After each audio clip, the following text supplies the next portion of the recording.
परम पूजनीय श्री गुरु जी कहते हैं, जो तत्व व्यवहार में नहीं आता उसे तत्व ही नहीं मान सकते, क्योंकि जो व्यवहार में नहीं है उस तत्व की पतंग उड़ाने से क्या लाभ। तत्व व्यवहार में आना ही चाहिए। अपने पूर्वजों का इस पर बड़ा आग्रह था। उन्होंने कहा कि ब्रह्म सत्यम जगन मिथ्या।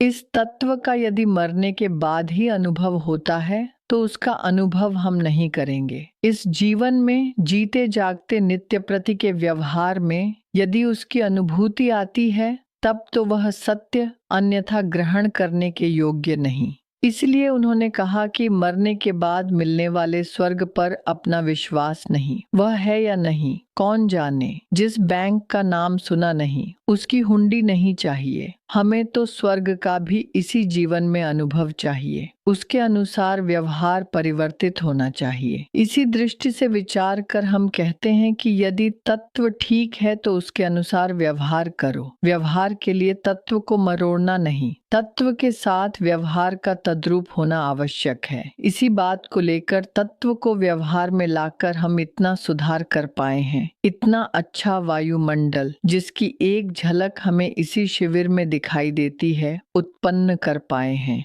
आज देश में सर्वत्र एक भाषा भाषी दूसरे भाषा भाषी से बात करते समय सौहार्द की दृष्टि से नहीं देखता, परंतु अपने यहाँ भिन्न भाषा भाषी स्वयंसेवक एकत्र होने के बाद भी एक दूसरे के बारे में हीन विचार नहीं रखते। हमने अपने तत्व में कहा कि यह हिंदू समाज हमारा है, एक है, और उसी तत्व के अनुसार हमने अपने व्यवहार को मरोड़ कर कैसा भव्य स्वरूप प्राप्त किया है। उस स्वरूप में दिखाई देता है कि किसी भी भाषा भाषी की हम अवहेलना नहीं